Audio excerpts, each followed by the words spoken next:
Flex your business with an American Express Business Gold Card. You'll earn 4 times membership rewards points on your top 2 eligible spending categories, like transit and electronics, each month, on up to $150K in combined purchases per year. Plus, you can now earn 3 times membership rewards points on flights and prepaid hotels booked on AmexTravel.com. Terms and points cap apply. Learn more at AmericanExpress.com/business-gold. Amex Business Gold, built for business by American Express.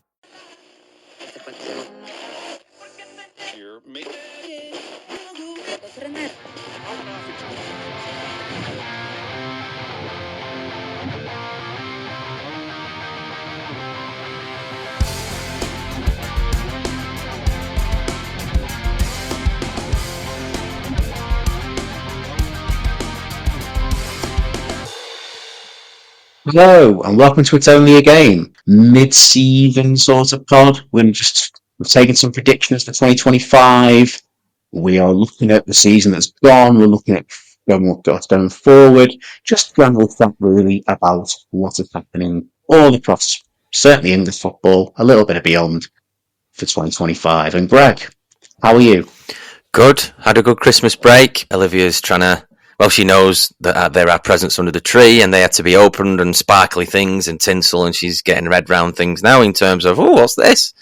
So it's great just to have a bit of time away from work and deadlines and the routines of getting up and hammering it to work. And it was just, we've had a good Christmas break. Dale have had a few wins, I think, but then we've had these weird sort of situations where we're not playing Saturday games, which is a bizarre topic that we might tap into later on. But yeah, overall, good. Enjoying which we vaguely spoke about on the last mini pod, the bizarre fixtures that some of them that we're getting in the Premier League, the unpredictability of some of it. So I'm enjoying it not being a straightforward season where I know Liverpool are favourites, don't get me wrong, but there are your Forests and your Newcastle are creeping back up, and then Chelsea doing okay, and then dropping down a bit. So it's all slightly unpredictable at the minute, which I quite like. Yeah, very good, absolutely. Yeah. Olivia obviously she's got 18 months now, isn't she? So it's not real fair. I know it's not first Christmas, but it's a real first Christmas that she is aware. So that's always amazing to see. Yeah. When they get to yeah, to bring it back to football, not to just watch Olivia Dawson, not being rude. We're good enough things to know like that. It's right. But, as I alluded to in the voice note on the December sort of mini podcast recording voice note, whatever it's called. It is more tough on the Premier League, obviously. It almost feels like some of the TV money not come home to roost, but showing its teeth a little bit in terms of the competitiveness within the division. Yes. It isn't just the same 3 or 4 sides smashing everyone week in, week out, although it remains to be seen what happens from the latter end of the season. But yeah, where do we begin? Do we talk about what's been, talk about what's to come? Any predictions? There's so much to talk about. There's something I would like to touch on that we're going to touch on a lot of different topics, but the one that I don't mind seeing week in, week out is Forest doing okay. I have no particular issues with Forest. I think they're a decent side. They won last night against Wolves. I think it was 3-0. It was 3-0. Went away to Wolves and won 3-0. Morgan Gibb scoring a goal within a few minutes, which obviously very much just goes to the Wolves fans to be there to go Forest. 6 wins on the bounce. So some of those are notable teams in terms of they are teams that I would stereotypically imagine finishing above Tottenham. You got your Man United. Well, that's not. I don't know. Villa, Man United. I don't know about this season, but historically would be doing. Tottenham, you would think, would possibly be finishing above Forest if you were to look at it like that. Brentford aren't a pushover. We've got Everton in there. Unfortunately, that was the other week, and Wolves. But yeah, they're ticking along nicely. I know they got the Man City beat them in December, early December. But if you look at that, you can't be grumbling as a Forest fan. They're still sort of third, mind you, tied, aren't they? They're tied, joint second with Arsenal. I think they'd snatch your hand off, wouldn't they, Forest fans, if you were to say, come Christmas, you will be joint second. I do remember one of our last podcast episodes talking about, did they go on a mad spending spree, and did they sign like 12 players or something last season, and it were all a little bit all over the place? With Forest, I mean, they're owned by Van Gogh, who is also the Olympiacos owner, Greece, entrepreneur, businessman, however you want to put it. Since they came up with a largely championship squad, or largely championship squad, but it's not that was a contract and loans, they've spent a lot of money on a lot of players. Yeah. Going down all 2 seasons, and that's what's caused them to breach the PSR violations, allegedly, which caused them to have was it 4-point deduction last season? I mean, honestly, Forest point deduction kind of went over my head last season, and like everything going on with Everton. But I must say, credit to Forest, they took the medicine last season with the points deduction. They built a squad that is more than capable, clearly, of challenging in the Premier League. They recruited a manager, having sacked Steve Cooper, that people were very much unsure about with Nuno Espirito Santo. He's a very unusual manager that seems to have one good job and then he has a bad job, and a good job and a bad job. And he's very boom and bust with his career. It's like, did an okay job at Porto, great job at Wolves, and then it all went downhill at Tottenham, and then he went off to Saudi, and he was seen as a right off over in Saudi with all of them, unless he had a thing. And then comes to Forest, and people are just not convinced, and it's proven that he's got the best out of, what is a very good group of players, of course, technically. But he's found a system that works really well. I guess the best out of Chris Wood, the best out of Morgan Gibbs-White, the best out of Callum Hudson-Odoi, all talented players, but not players you would necessarily associate with qualifying for the Champions League. So, yeah, they've had a lot of big spends, Forest. And obviously they were one of the 6 or 7 clubs in the summer that were doing some, let's just say, and I can say this as a Blue, it's like 50 PSR evading deals around the summer when Ollie Anderson came in from Newcastle and they got rid of Vukadimos, the third choice keeper to Newcastle, for about £20-30 million. They were avoiding certain PSR breaches again, but you know what? What matters right now is they're on the pitch, they're making it work. For me, so far, the team of the season. Agreed. Compared to where people thought they would be. I mean, I've got a note here. Said, tip Forest to go down. Oops. Wow. Yeah. Literally tip them to go down. Well, you can go back and listen to the pod. I tipped them to go really good. I've done a little bit as well. I'm not convinced to really good. You tipped them to go down. A lot of people did because they thought the squad was a mess, but Nuno's getting a tune out of them. More than a tune. He's getting a whole lot at the moment. I think it would end in, it most likely will end in European football of some destruction come May. I think it's fantastic. Yeah. And they are everything that we think, again, not to bring it to Everton, because it's not things about Everton, obviously, but it's everything I would want Everton to have been. A good second side, solid at the back, makes the most of the players they've got, has had some financial issues, but is coming out of it with a solid squad that can compete. On a manager that knows a plan and knows what they're doing. Absolutely. And you can't begrudge that. They're a fantastic club. A lot of media's gone around recently, 50 years since Brian Clough was appointed as Nottingham Forest manager. We all know, you don't have to be a particularly intense or, massive Forest fan to know the impact Brian Clough and Peter Taylor, of course, had at Nottingham Forest, and how big they are. And it's great to see them doing well, back in the top flight again. And I hope they keep it up. I really do. One thing I did notice on this run that they're on currently, there's quite a few clean sheets in there.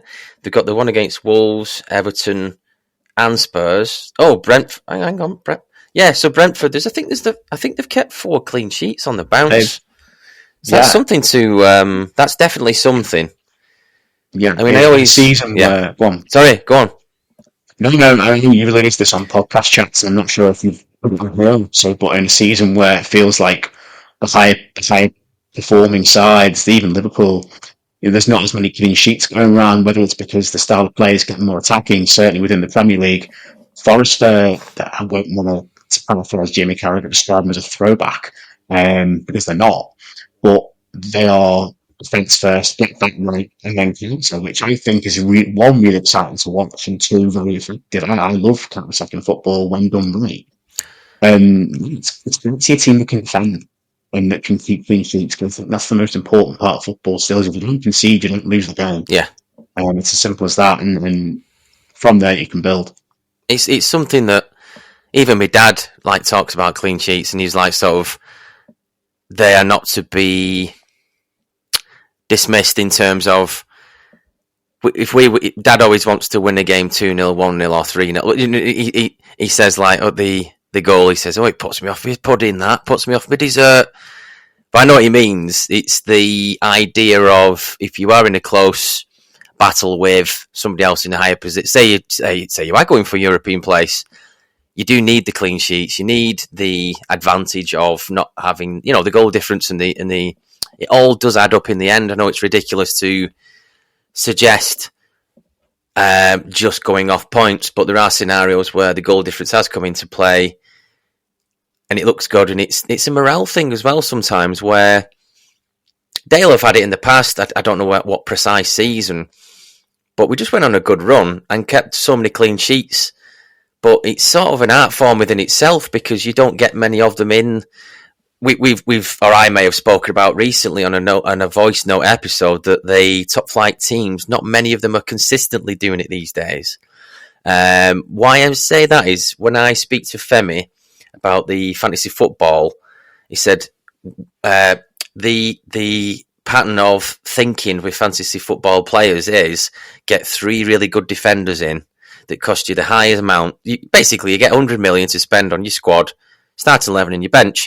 So Femi will say, like, hypothetically on paper, you would think, I will get a Liverpool player, I will get an Arsenal player, I will get a Man City player. One of them will give me a return in terms of clean sheet. And they're not doing. Consistently, they're not. You might get the odd one where...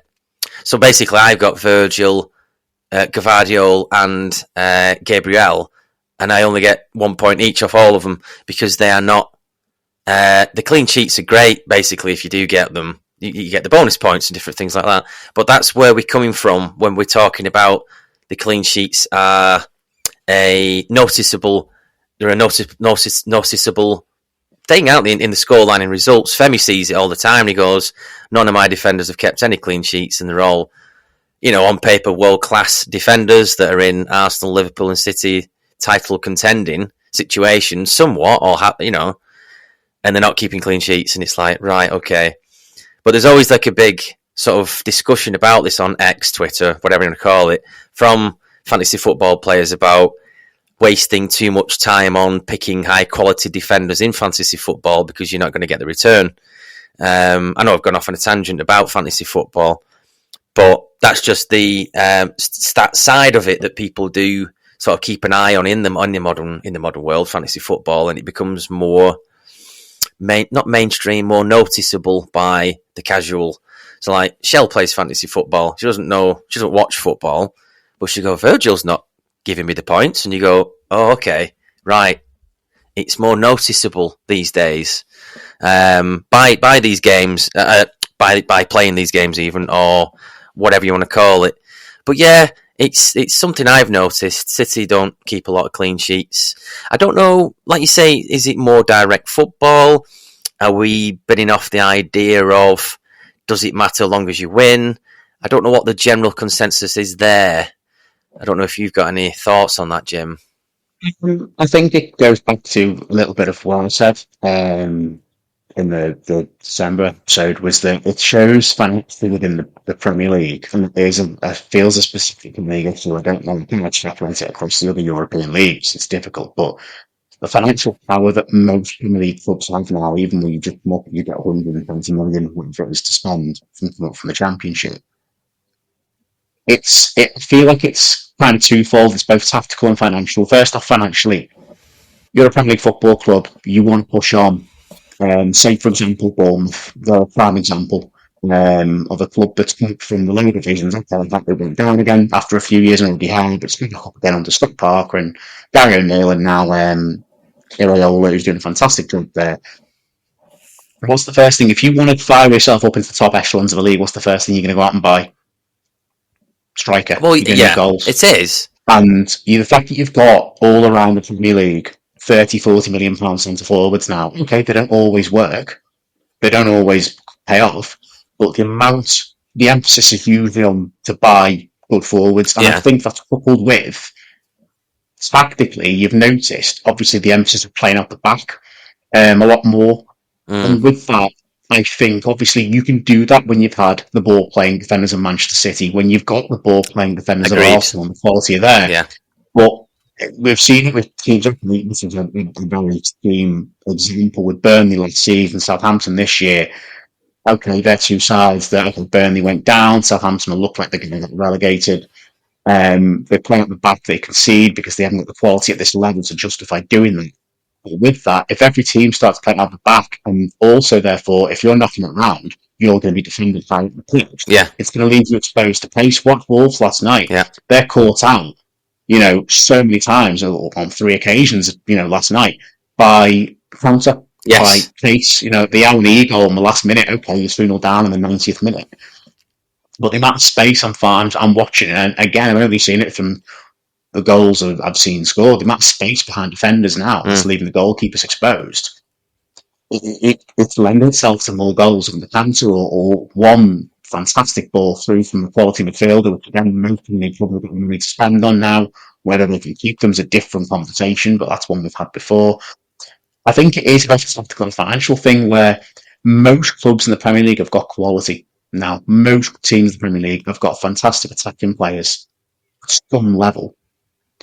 And I think they can, and managers now are getting more and more savvy as a ways to breaking down certain of their lines and defences that want to play at the back. And that doesn't just apply to like your Southamptons and your Wolves and your Ipswiches, whoever near the bottom.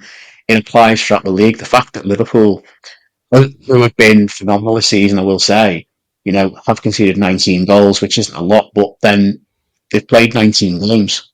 Yeah. They've conceded on average a goal a game, which, okay, is not terrible when they've scored 47. But I think that tells you all you need to know. They've scored 47. Still ratios. 19. Yeah. That's ridiculous. Yeah. That's nearly what? I can't even do the maths on that. Is that three goals a game? Maybe? Roughly. But then, the best defence in the league is Arsenal conceded 18 from 20 games. Now, that's nearly a goal a game. Okay. No one's expecting Chelsea 2005 where they conceded 15 goals in 38 games. That's insane. But there was one interesting. Sorry, go on. No, I just think it ties into the emphasis on attacking football, which has made the league more exciting this season. Teams have not been afraid to go for it, and we've seen more varied results. One of the standout examples of playing it out from the back that I've seen live is Rochdale used to do it under Brian Barry Murphy. So it would have been either the season before lockdown or the season of lockdown where there were no fans. We were always constantly playing it out from the back. Now, we didn't have the players to be able to do it. We had Jimmy Keohan, who was good. I thought he was a good player. He could potentially get you where you want to be by playing it out from the back. But I don't think we had any other players that were quote-unquote footballers. I don't know what they were. They were players, but it didn't work for us. Now, the evidence of that was we got relegated, and I think it's the second worst home record in the history of the club, I think, that year. And what was there something else riding on? Oh, yeah. So basically, the perception is that Brian Barry Murphy was trying to play out from the back because that's what Man City do. Where did he go? After Rochdale, he went to the Man City Academy. I don't know what the name of that is, but he was a manager of the academy system, and he won the league with the Man City youth development squad, whatever you want to call it. Now, I think he won it twice, or he's won it once or twice. So you could see what he was trying to do there. He was either trying to garner the interest of other clubs that can play out from the back, or he knew he was in the running for that job. And look, I can play out from the back. Now, we got talking to one of my mates who we've had on the pod before, Danny Richardson. He was saying some of the elements of what Brian Barry and Murphy were trying to do when we drew against Man United in the League Cup. We drew against Newcastle in the FA Cup. We got a replay with Newcastle and they battered us. But in those highlighted games that are on television, he was always always playing it from the back because eyes were on those games. You would think it looked that way, and that's how we think he got the Man City job, because he got us relegated, but against the elite side, well, they were at the time, that we were getting somewhat of results, or a good showing, or a good display here and a good display there. And there was a video knocking around a couple of years ago of us playing it out from the back, and I think it was might have been against Coventry. Did Coventry play at Birmingham or the other way around? One of those. But we still got beat that game. Yeah, Coventry definitely played at Birmingham. That was it. I think it was from the 2019-20 season. It was the season that went into the lockdown break. I remember that distinctly. I think it was. I don't know if he was still our manager. He may have been. But there was a video that surfaced from that season of us playing it out from the back, about 100 passes. It scored a good goal. We still got beat that game. It was 3-1 or whatever. So it's deceiving. The playing out from the back is deceiving. It didn't work for us. I think it can only work for a certain type of team or a certain type of player. Because, yeah, it was a highlight package. It was all over Twitter, this video of, oh, look at that. Like, they've played it from here, 100 passes, bang, it's in the net. Still got beat, though. So I don't know where you draw the line on who can play from the back and who can't, and is there only 3 teams? It's so fluid. I think it's so fluid, but I think this is indicative of and I will say English, but I mean European or worldwide now coaching, but mindset that's been trickled down from Pep Guardiola, certainly since his time at Man City, that everyone wants to play this certain way because they've seen this way have success. Yeah. To the point now where you're seeing, and you'll see clips on Twitter, whatever it's called, of, this team from the Northern Premier Division are playing this way, and they're making it around like phenomenally well and scoring a goal after like 50 passes. Yeah. Which is very, very good to watch. My thing that I've heard about it as well, I think I alluded to it with the sackings in the previous pod, is you can have success at a certain level, or like with the meetings at Southampton, like Vincent Kompany did at Burnley, again, to bring back to those two clubs in particular, because they are two very recent examples, where you can play that style when the opposition each week has got players of a lesser quality than you've got.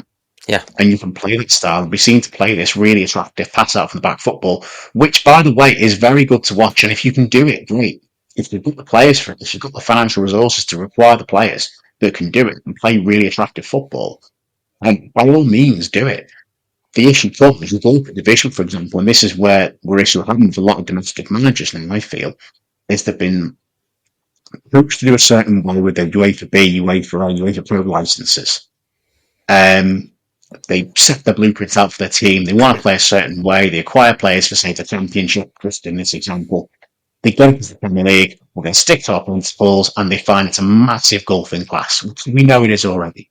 Yeah. We know that Premier League Championship, it's a different conversation. Oh, yeah. Financial gap's widening. The quality gap is so much higher than it's been. Certainly the last 5, 10, 15 years, it is so much wider now. It's bridgeable. Fulham, Bournemouth, Forest, a few other clubs, Brentford and Brighton in the past have proved it can be done. But these clubs didn't all come up playing this backfield football. Exactly. For example, Brighton, who are the model of a well-run club, they with Chris Hughton, who, not to disparage Chris Hughton, picked them up. I think it was 16th in the league. They couldn't score many goals. The football was seen as dull and defensive and really turgid. Pick them up. Right, okay. He's now gone. Let's get Graham Potter and let's kick on. And that's when this whole Brighton cycle really started in the minds of a lot of people, was when Potter came in. And it worries me that we're going to see managers pigeonholed as being this good to get you out the Championship type manager with this certain style of play. But when you get to the Premier League, actually we're going to bring in a foreign manager who can bring in the players and so on and so forth. It's, in the end, Forest did again last night, counter-attacking football. Football doesn't have to be overly complicated. It's great if you've got great tactical systems and the players for it. But if you've not got players for it, I could relate this to so many teams, not just in the Premier League, but beyond. If you look at the players, find a system that works. Oh yeah, and find a system that works. And that's not to say that pass at the back, stand football cannot work at any level. It's not to say that Rochdale can't play that style, for example, or that Tranmere or whoever can't play that style. I think you can, but you've got to have the players that can do it at that level. Agreed. Problem comes if you have success at that level, you go up a division, and you find it then, we need to adapt our style. It's the lack of managerial adaptability, the lack of plan B that then becomes a problem, which I think is what you're alluding to with Brian Barry Murphy back in the day, is that he didn't necessarily have a plan B for when it all went wrong. Yeah. Now, the difference being, you can go to Man City, they were recruited the very best young academy talent in England, and probably if Europe, they've got the money to do that. Mm-hmm. You can go and play that style because it's something that's now transitioned and holistic throughout the club. That's great. I find it really fascinating listening to interviews with someone like a Guardiola or someone like, I can't think now, Klopp when, Liverpool manager or a Real Madrid manager or a Barcelona manager, whoever, when they play a small side at home, we've gone on to tangent, by the way, we'll get on to the predictions and whatever else. Yeah. But when they play a smaller side at home, and the smaller side, say Real Madrid play Real Vallecano at home, Real Madrid will 5-0, but Real Vallecano should play at the back. So what's the first thing that, say, for example, Ancelotti will do? Didn't Vallecano, they came and played the right way. They did really well. They came and played the right way. They got smashed 5-0. Yeah. Like, not being funny, I know there's been times where, for example, again, to make it about it, not to make it about Everton, but, we've gone away to Man City, we've gone away to Anfield, we've gone away to wherever. We're all 1-1 or 0-0, and the manager's going, I thought we should win the game today. You didn't play the right way. No, we played away, we stopped you from playing your game. Yeah. It was damn bad. Yeah. It was gritty. It was horrible to watch. It was a bit fortunate. It was the Sam Allardyce style of kind of, which the older I get, the more I don't get me wrong, football is horrible to watch, but the more I understand it, possession with purpose. We stopped you from playing your game today. We got a point, you're pissed off, you'd rather we tapped it around the back, lost the ball and lost 5-0, and then you can give us sort of faint praise then, because, we tried to go the wrong way, we just weren't good enough. No, sod that, get in there, get stuck in, show them what you're there for, get a point, if not, win, even better. Playing whichever way that benefits you. Not everyone, there's no divine right to play football a certain way. I've always thought that, and in fact, if anything, mix it a bit, be a bit more direct, and play it into the channels, get a few more questions in. Not to sound like a proper Albion space, because there is obviously a time and place for more active setting you get forward. Things for passing football and movement. Perfect. But if the ball's on the back to me, I want to get it, look with that dangerous third, look with that out of your own half as soon as possible, get it into the opposition half, and then knock it round. There's a time and place. Oh, yeah. I met up with Brian just before Christmas, and we watched the, I think we watched the Forest Man United game at Man United. We watched it in the beer cellar, just about 20 minutes wrong. And Brian was saying, a lot of this is before this run of Forest, if you will. He saw it early on in terms of how much credit they're probably not getting and stuff like that at the time. And he was saying, like, Chris Wood, he said, Chris Wood gets a lot of praise. And he said it's because he does play quite direct. I just locked my leg, I need to stand up. He says he does get he does play quite direct, and it's a sort of unfashionable way of playing a little bit, as we say, in the Arsenal days and the Barca days of whatever it was, tiki-taka and triangle passing or whatever and things like that. There are different phases and fads of football and how it could be played and how it was played to win and blah, blah, blah. But like Brian was just saying, he's almost a traditional striker, Chris Wood. He's the type of player I could imagine playing at Rochdale years ago. I could imagine him, he's quite direct. I don't think he's one of these fancy, tricky players who step over. He doesn't come across that way. There's elements to him of like good old fashioned forward to me. And we've had them in different ilks of your Grant Holtz or whoever. But he reminds me of that where, I don't know, it's almost a no-nonsense type of football in terms of it's direct and it's working. Or is that not the case? No, I think that's the point. I think it's fair enough to say, because, the first thing you look at Chris Wood is his size. Yeah. You look at his size, you look at his career. Yeah. He's played for, various clubs, Leeds, Burnley, Newcastle, but at the time, Leeds, Burnley, Newcastle, Forest, they've always been sort of, until Forest now, sort of lower end Premier League or upper end Championship sides. So he's very much had a career reputation for being at the lower end of the Premier League until now. And with that brings a certain reputation that he's a few goals a season type player.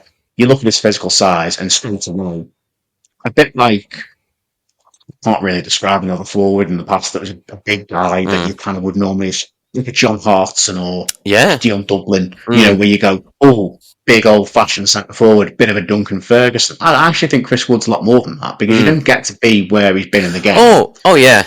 And he's an international for New Zealand, but he's an international footballer. If you watch him off the ball movements, he finds pockets of space. He does. You can just a big man would just stand around and I love the version, but would stand around, throw elbows in the air, and hope to get a hinder. Wood is much more intricate than that. Yes, he uses his size to his advantage. Yes, there are elements of his game that he's taken from the old-fashioned, if you will, Dallas centre forward, but he certainly has adapted his game to fit him with more of what a modern forward is. Certainly off the ball, it means he can get in positions and get onto the end of cutbacks and finish. So I think fair play if he can mix it up, if he can get a bit of modern and a bit of old school and a bit of variety. That's just what we need. I think that's great. I think you don't want to score the same kind of goal every time because eventually you get found out. He's actually doing quite well for my fantasy football team. That's all I'll say. I think he's 6 million on that game, and a lot of teams are sort of quite reactionary. I say teams, players of the game are quite reactionary on Twitter and X. And Femi sends me links of what people are doing in that world of playing fantasy football. He said, "Oh, they're getting rid of these players. They're getting rid of this players." And then it'll tell you how many thousands of people have transferred this player in, and how many thousands of people have transferred such a body in and out. So I think he's one that a lot of people like. Got to get him on a low budget, and he comes back with the points for me anyway. So that's Forest. I hope they do. I hope they do stick it through and they get European competition. I know we're at the halfway point. There's a lot of twists and turns, obviously, in the rest of the second half of the season. We've got a lot of teams in there in terms of, we know Liverpool are at the top. Arsenal are there about second place. Chelsea went on a good run. And then they sort of dipped, didn't they? Where there was the defeat with Ipswich. And then was it Fulham? They lost late at home to Fulham, which was an absolute kicker. Obviously, Fulham only being 4 miles down the road. Kicker as well, that one. That's horrendous. I mean, they are fourth. Really good side, but they are fourth. Weirdly for Chelsea, I've found, I don't know how true this is, that their form seems to have dipped since the Conference League phase stopped. Right. I know they've got that many squads that they're able to basically register the third team of reserves to go out and play the Conference League in Astana and Kazakhstan and play Shamrock Rovers at home and just batter them and get on with some record. And then you've got your Cole Palmers and your guys that you really want to play in the Premier League. But the momentum seems to have dipped since they stopped having the midweek European fixtures. How weird is that? European, I don't know who it is. It's just a recollection. Because they were on a hell of a run before that. I think they went. They were phenomenal. Wowzers. 1, 2, 3, 4, 5, 6, 7, 8, 9, 10, 11 games unbeaten. 3 of those were three draws. Yes, it's still a very, very good side. Oh yeah, they are. Like you were talking about the squad. Can you have a cap on how many players you've actually got?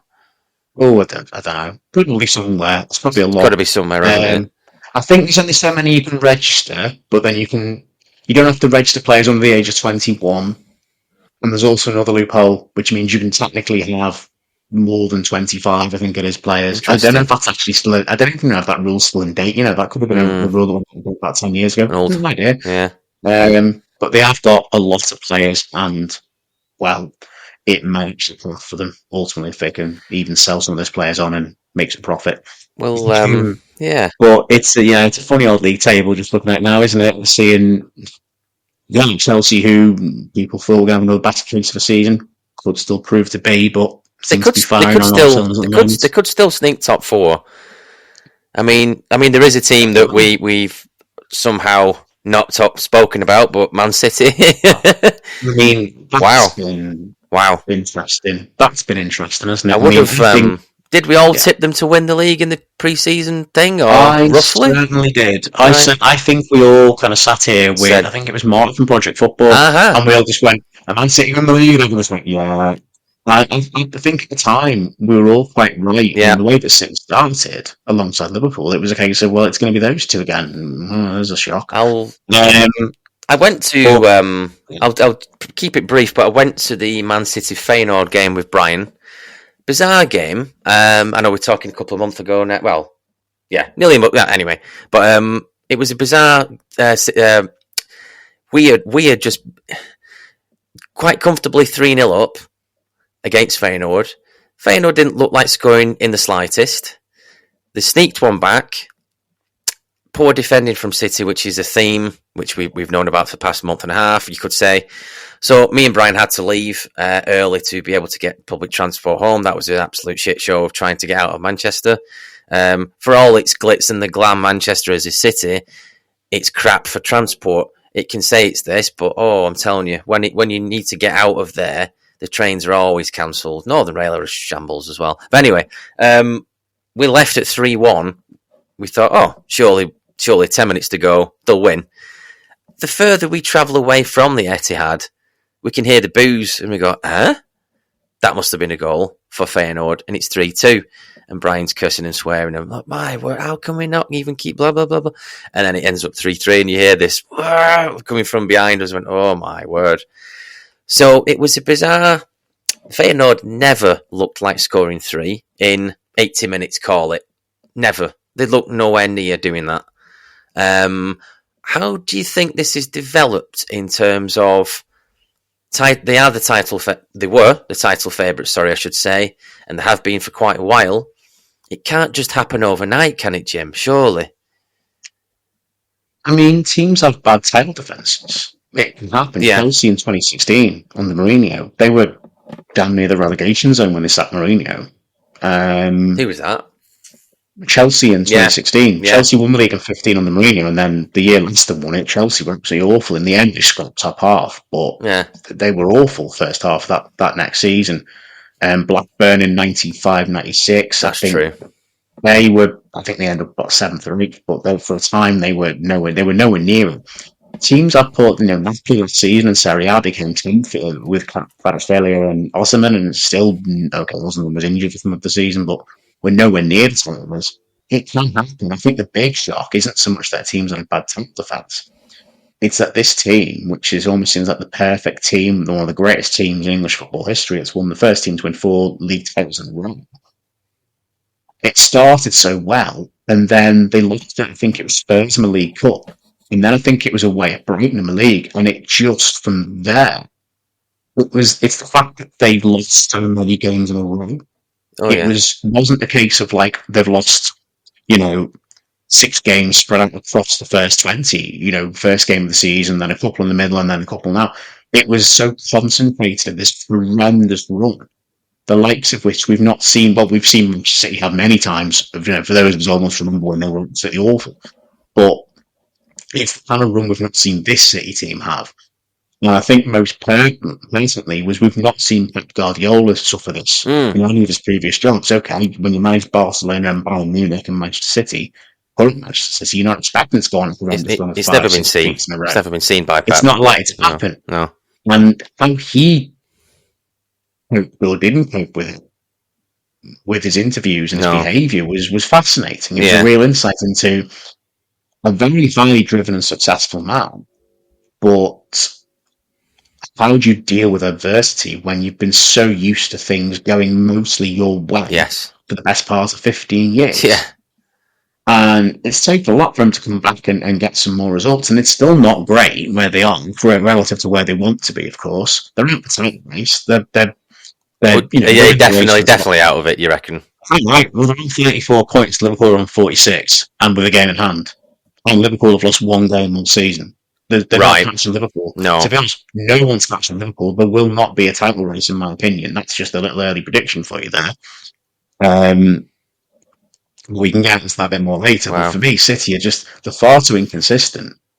And I think it delves deeper into actually when you look at how the injury to Rodri, who is so proof is what they do. The fact that you've got square pegs and round holes with certain players, you've got an aging midfield. The likes of De Bruyne is not getting any younger. Gundogan's come back, and again, he must be 33, 34 now. You've got players there. It feels like a team coming to the end of its cycle almost. I know you've got quality like Foden and Haaland, and where's Jack Grealish? What's he doing? He's playing out of position if he's playing at all. He's clearly not fancied to do the job that Guardiola wants him to do. And it all seems to be this kind of combination of it shows that you can get all the money in the world and all the best players that you want to play. If you can't get them, to be in the right positions, do the right role, or if some are just a little bit off their game, a little bit injured, or getting a little bit old, as is happens to all of us, then it can all go wrong. And it shows how precariously balanced you've got to be to have a team that can get it right, especially year on year, and the legacy you build and the dynasty you build. It's going to need some change. Truthfully, from looking at it, Man City needed big change last season in the summer.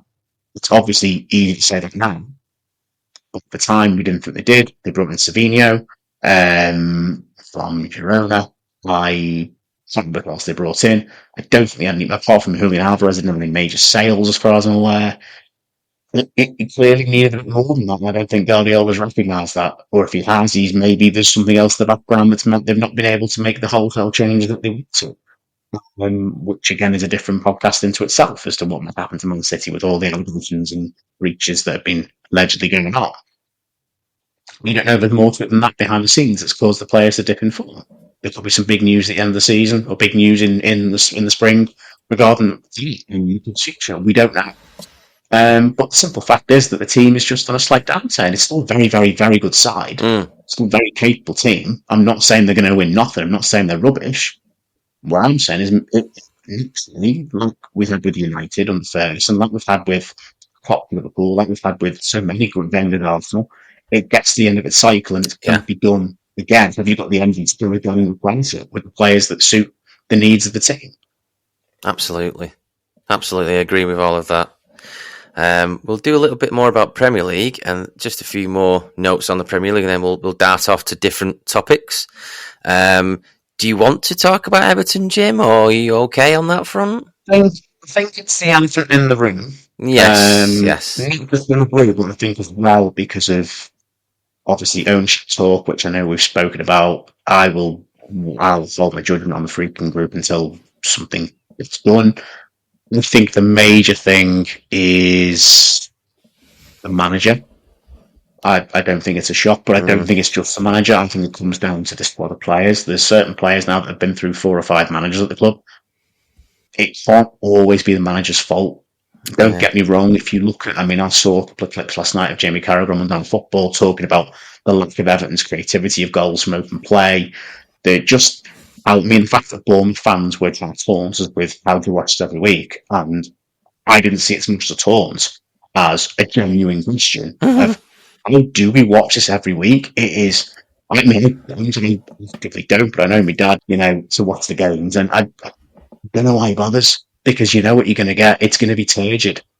And the thing is, you go, the players aren't that good, and maybe Dyche is just trying to play it solid and direct because it's a negate for that. But then you look at, for example, Ipswich. You look at, Leicester aren't the greater side, but they have a problem. They have a go at it. Yeah. They try and play attacking football. They try and have a go at teams. Okay, there's certain games where you're not coming out to attack them. And that's fair enough. Because certain teams are just better. We have got a poor squad of players, but there's quality in there, I believe. And Njai, I think, is a really good player. Yeah. But we can't get anything out of him when he's not getting the ball. Yeah. And it's all getting the ball, and it's getting lost, and it's dull. It's no possession, no purpose. It's kick it long, wait for a knockdown. There's no one's looking to play the pass forwards. No one's looking to keep the ball. Again, I know I spoke about, the Guardiola retention of possession type of football and how it doesn't always work. I'm not expecting us to play at the back. I wouldn't want that. But there's got to be a happy medium where you can be a bit direct in your own half, get it out your own half, and then actually knock it around a bit and play some decent stuff, because there doesn't seem to be any of that. And there just seems to be no intent. It seems to be going to every game, bore everyone to death with a 0-0 draw and get out of there alive, which when we were drawing with Chelsea 0-0, we drew with Arsenal 0-0, the 1-1 draw with City, people going, isn't that amazing? You've drawn against these sides. Deceiving. And I said, well, we're not winning games. We've won 3 games out of, was it 20, 19 games? 3 games we've won. And with the greatest respect, they've come against Wolves, Ipswich, and Palace, who were all kind of down there with us. Okay, Palace are 4 points ahead of us. With the greatest respect. But still, what you're saying is it's not Liverpool, it's not Arsenal. Yeah. No, I don't expect Liverpool or Arsenal. I don't expect this, but I'm looking at, like, West Ham away. West Ham are in a poor season. They're bang average. They're not even... You know... Yeah. Brentford at home, they went down to 10 men. They had the player sent off wrongly. We still couldn't put them away. The 2-0 capitulation to 3-2 at home to Bournemouth. See them and win the game. You know, nick a point at Bournemouth. You know, if you can, I know it's a hard place to go, but there's games where you're looking at the table going, Christ, even going to United, which I know they're down there, but to get hammered, that's not just lose, to get hammered 4-0. I know what you mean. Hammered. They're not exactly a team. No. They're not exactly a Forest at the moment. There's no adventure. That's what I mean. Forest, okay, you know what you're going to get. It's attacking. Well, it's fine. I'll just stop that. You can't at the moment. Teams might find them out. They might not. We'll see. But there's no identity there. And the thing is, we accepted being direct. Yeah. In this style of football. Like we did under Allardyce for a bit, even though it did get really bad. Right? I know you've got your opinion on it. I think I like the idea of Sam. But when it comes to lads A, he only ever did it at Bolton. The more I think about it, I love his Bolton scheme. But you've mentioned it, haven't you, where everybody else hates him? Yeah. Well, every other set of supporters, Blackburn, and Sunderland maybe because he kept them up and was technically linked into England. Sunderland fans, I don't think, mind him, and it helped that he kept Sunderland up and Newcastle went down the same year. But Newcastle fans can't stand him, I'd be willing to bet. Evertonians thought he was just dull, negative, which he was. But he still got the odd result and got us into a league, which looking back, bloody hell, what a time to be alive. But we accepted, it's going to be dull, it's going to be a trickle, it's going to be a bit negative, but we're not going to concede goals. And we're going to, we accept it if we get results. Ever since he came in, it's not the most inspiring appointment, but if he gets results, it's fine. Yeah. If he got Burnley into Europe, and he kept them up for a good few years, he's going to have more money with us, and he's going to have a bigger, with no disrespect to Burnley, he's going to have a bigger club, and a bigger budget, and everything else to work with. Let's see what he can do. And that's not to disrespect Burnley, a fantastic club, Burnley, obviously, and they're on the way back up and lots of things. But it's not gone. There was a breakdown of the wins he's had this year. I think he's won 8 games in 2024, 4 of which came in April. And then, I'm sorry, you can't win, I think it's 8, I could be wrong on that one. I'll try and find the stat later. You can't win 8-9 games in a calendar year. Not a season. A calendar year. No. Or if it's 3 in April, we beat Brentford, Liverpool, and someone else. Yeah. It's horrendous. You can't. It's wins that matter at the end of the day. You can roll 1-1, 0-0, all you want. You've got to win games. You can't stay up if you don't win games of football and score goals. It's interesting. It just can't happen. It's interesting what you mentioned about the consecutive draws, even against the Arsenals and the Chelseas and the City. Was it that sort of took somewhat of not a highlight? It was a topic of discussion on Twitter and social media. That 3 of these. I sort of fell into that trap because I texted you and Matt. Would you have took points? Would you have took these 3 points before the games, before you played Arsenal, City, and I think it was Chelsea? Yeah, but you would. You would have done, but not in the... You would. It was like a false reading, wasn't it, really, in terms of... You've got win games as well. Yeah. You can't just draw against, like, Chelsea. Okay, we could have won. It's probably the bare minimum of... You can't... It's the bare minimum of points. You can't go and draw against sides that are, in the top 4 or 5 of the division, and then go and lose to. Let me just look down the table. Go and lose to Southampton away. Southampton have won 1 game in the league this season. Guess who it was against? Not being funny. You can't go and get points against some of the top sides, but then lose 4-0 at Man United and 4-0 at the bottom half. It needs to be built upon, doesn't it? Lose 3-0 to Brighton with a red card in the opening game of the season, as solid as Brighton can be. They're currently 10th, they're not pulling up in the great trees, not in the most amazing form, they're not bad, they're amazing. They're the kind of team that, if you're looking to do anything in this league, you need to really get a good result against. You can't go You'd rather take the defeat against big sides, the top end sides, I should say, the top 4 or 5 teams, and get points off those around you and below. Something that we are notoriously better at, which we've always been good at in the last few years, is getting points off teams around us. Yes, we've drawn away at Leicester. Yes, we've beaten Ipswich. We've beaten Wolves, beaten Palace, drawn at West Ham. There are home games coming up against the 3 promoted sides at the second half of the season that could be absolutely crucial. There's a trip to Wolves that could be absolutely crucial.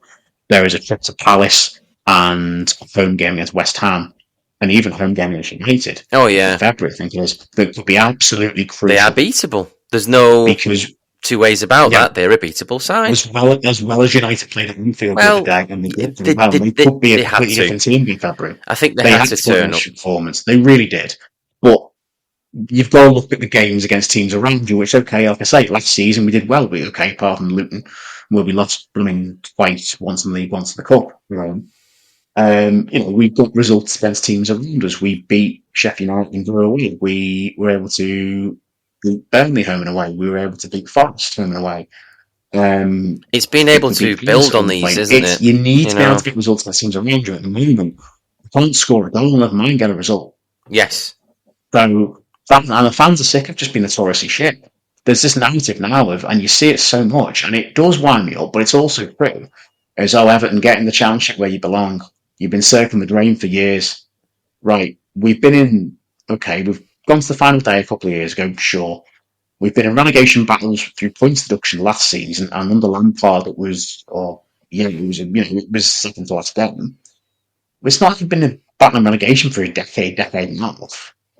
People have such good memories of football. We were battling for Europe not long ago, 5, 6, 7 years ago. Yeah. But that's a long time in football, as we know. It is. A lot can happen in 5, 6, 7 years. There's no good in me saying, we were in the European places in 2018 or whatever, because that's irrelevant when you... 2018, a long time ago. Huddersfield in the Premier League that year. Wow. There's no difference. Yeah. It's a long time ago. It's a lot of happened. I know what you mean. You can't look too far back, can you? The clubs who pigeonholed as this team is basically destined for the Championship, which I have to say I agree. And I suppose in one respect that you don't want to be looking too far behind you as in the past because of your heading forward into a new stadium, I should say. Well, I had a little moment today where I was sitting away working, and then I thought about it and thought, well, obviously, we've all heard the joke, it's going to be the best ground of the Championship. I mean, whatever, okay, sure, that may or may not come to fruition. Good. Yeah. But it was the moment when I realised something that frightened the life out of me, is that our local derby next season could in theory be Wrexham. Yes. Shoot. We go down, they come up. Oh. It's not that far away. It's only 40 minutes from my house to Wrexham. Yeah. Over the border. Wow. And it's, it's not that far. And when you think, in theory, you could be. Win, yeah. And the new stadium, you think, big derby against Liverpool. Nah, we'll have derbies against Wrexham next season, potentially. Sugar. It's a possibility. When you think about all that's gone on with them from the National League upwards with all the Hollywood money, and then they come to us and bloody beat us at Bramley Moor. And just that moment made me realise, oh no, going down would be painful enough, but the reality would hit if we had to play. And this isn't in disrespect to Wrexham at all. What they've done, the rise they've had, whatever it's come about financially, any small been club a really solid rise. Want that. Any small club in the non-league, League One, League Two even. Yeah, absolutely. To me as well.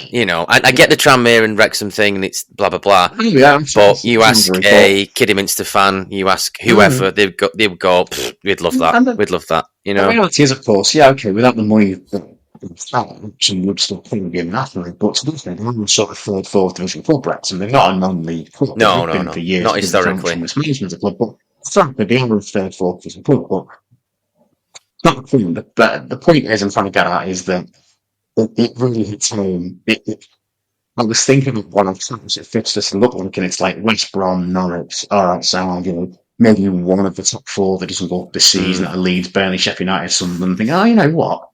You Stokes, the world's playing all these clubs. It's fine. Yeah. It can be quite nice. Liverpool United for a season because we never seem to really win against them much, and then you realise, there's always a handful of clubs in there that, with all due respect, you don't have to see them until you get drawn. No, this is it. This is And it. they're like, oh, that was really like, again, they're just come far down in the league. It could we've played possibly them before. happen. They're a good club, but they're But never in the top flight. it's I don't know more. if we ever played in the league before. I don't think but it comes from a place of disrespect. I think it comes no, from a it's point not meant of. that way. It's not meant that way. No. It's a culture shock. You'll know it. You'll know it yourself at Rochdale going to that league, and all of a sudden, Frankfurt and Braintree, Boreham Wood, and Dalton Wanderers. And you're like, well, we were playing Sheffield Wednesday a few years ago. What's going on here? It's that culture shock in relegation where the people you go, all right, Hartlepool, Oldham, York, and okay, we know these clubs. This could be any league. And then you go, oh, wait, where's that place on the map? Is it today? Yeah. So it just occurred to me we could play Wrexham in the league that season, and it made me very, very sad.